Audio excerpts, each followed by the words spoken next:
CBI court విచారణకి జగన్ హాజరు కావడం, సంతకం పెట్టడం అనే రెగ్యులర్ ప్రొసీజర్ విషయంలో కూడా మీడియాలో ఇంత హంగామా ఎందుకు జరిగింది? జగన్ భారీగా జన సమీకరణ చేసేస్తారు అంటూ ఓ పక్కన పుకార్లు రేపుతూనే అసలు జగన్ కేసుల్లో ఏదో జరిగిపోతోంది అనే ఫీలర్ ఇవ్వడానికి టీడీపీ మీడియా ఎందుకు ప్రయత్నం చేసింది? తీరా చూడబోతే జగన్ హైదరాబాద్ పర్యటనలో, అదే కోర్టుకి అపియర్ కావడంలో కనిపించిన దృశ్యాలు ఏం చెప్తున్నాయి? ఏపీ రాజకీయాల్లో ఎలాంటి వ్యూహాలు మీడియా అమలు చేస్తుందో తీరా చూడబోతే వాస్తవాలు ఎలా ఉంటాయో మరోసారి ప్రూవ్ చేసింది జగన్ నాంపల్లి కోర్టు అపియరెన్స్.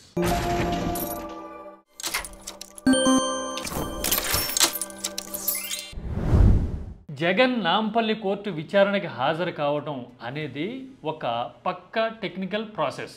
ఆయన యూరోప్ టూర్కి వెళ్ళినప్పుడు ఫోన్ నెంబర్ విషయంలోనూ మెయిల్ ఐడి విషయంలోనూ సిబిఐ అభ్యంతరం వ్యక్తం చేయడం, రాగానే కోర్టుకి హాజరు కావాలి అని ఆదేశాలు ఉండటం, దట్టు ఇన్ పర్సన్ హాజరయ్యి 5 ఏళ్ళు అవుతోంది విచారణ విషయంలో. అందుకోసమని ఇన్విటబుల్గా జగన్ నాంపల్లి కోర్టుకి అటెండ్ అవుతున్నారు అనే విషయం కన్ఫామ్ అయినప్పటి నుంచి రాజకీయంగా రకరకాల పుకార్లు షికారులు చేస్తూ ఉన్నాయి. దట్టు జగన్ కేసుల్లో దూకుడు పెంచుతోందని, జగన్ కేసుల్లో సిబిఐ పట్టు బిగించేస్తోందని ఊహాగానాలకి ఊతమిచ్చేలాగా మీడియా కావాలనే రాజకీయ మసాలాలు నూరడానికి ట్రై చేసింది. ఇంతకు ముందు కూడా చూసాం కదా, 3-4 ఏళ్ల కిందట సామాజిక ఇన్క్లినేషన్ ఉన్న ఒక పెద్ద ఆయన ఢిల్లీలో కీలక పదవిలోకి వస్తున్నారు, ఇక మలుపు తిరగబోతోంది వ్యవహారం అని కూడా అప్పట్లో ప్రచారం జరిగినా కానీ చట్టం తన పని అన్నట్టుగానే జగన్ కేసుల వ్యవహారం సాగడం చూసాం. అయినా సరే ఇలాంటి అటెంప్ట్స్ చేయడంలో ఉద్దేశం ఏంటి అంటే రాజకీయంగా ఏదో ఒక అలజడి క్రియేట్ చేయడము, ఒక అభద్రతని పుట్టించాలనే తాపత్రయం ఇందులో ఉంటాయి. ఇదంతా ఒక ఎత్తైతే, ఇక జగన్ హైదరాబాద్ వస్తూ ఉంటే భలే ఊహాగానాలకి ఆంధ్రజ్యోతి తెరతీసింది. భారీ స్థాయిలో జన సమీకరణ చేసేస్తున్నారు అనే పుకారు పుట్టించి ముందుగానే వదిలింది. ఎందుకని? జగన్ బేగంపేట విమానాశ్రయంలో దిగ్గానే భారీగా జనం కనబడ్డారనుకోండి, ఏపీలోనే కాదు హైదరాబాద్ వచ్చినా కానీ జగన్ కోసం ఇంతమంది జనమా అని ఎవరు మాట్లాడుకోకూడదు, వైసీపీకి అసలు పాజిటివ్ వైబ్ అనేది రాకూడదు అనేది ఆంధ్రజ్యోతి ప్రయత్నం. నిజానికి ఒకవేళ ఆంధ్రజ్యోతి మాట నిజం అనుకుందాం, సమీకరణ చేసేస్తున్నారు అంటే హైదరాబాద్లో పొరుగు రాష్ట్రంలో కూడా వైసీపీకి సమీకరణ చేసే నాయకులు ఉన్నారా? అంత బలం ఉందా వైసీపీకి అనేది ఒక పాయింట్ అయితే, ఒకవేళ వచ్చిన వాళ్ళందరూ ఆంధ్ర నుంచే వచ్చారనుకున్నా కానీ అంత ఓపిక్గా జగన్ కోసం వాళ్ళంతా వస్తున్నారా అనేది ఇంకో విషయం కదా. అంటే పుకారు రేపినట్టుగా ఒకవేళ సమీకరణ అనుకున్నా కూడా అందులో పాజిటివ్ అంశాలే కనపడతాయి కదా. జగన్ రాజకీయంగా ఇంత సవాళ్ళు ఎదుర్కొనే సమయంలో ఎక్కడ అడుగుపెట్టినా ఇంతమంది జనం రావడం అనేది కదా అసలు టాపిక్. ఆ టాపిక్ని డైవర్ట్ చేయడానికి ఇలాంటి రాతలు వస్తున్నాయా అని మనకు అనిపిస్తుంది. ఆ తర్వాత అసలు ఒకవేళ సమీకరణ అంటూ నిజంగా జరిగితే వాళ్ళు ఎలా ఉంటారు? ఇదిగో మీరు ఈ విజువల్లో చూస్తున్నారు కదా, అందరూ ఒకే రకం కండువాలు వేసుకుని అలా శిక్షణ ఇచ్చి నిలబెట్టినట్టుగా ఉంటారు. ఏంటంటే వాళ్ళందరూ సమీకరణ ద్వారా వచ్చారు కాబట్టి.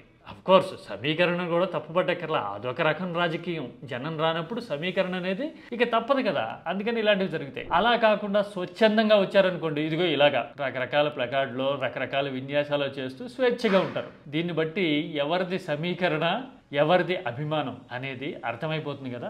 ఇక ఆ తర్వాత అసలు జగన్ కోర్టుల చుట్టూ తిరుగుతారు అనే ఫీలర్స్ ఇవ్వడము, పొద్దున్నే డిబేట్లు పెట్టడం చూస్తూ ఉంటే ఇంకొక మాట చెప్పి తీరాలి అని అనిపించింది.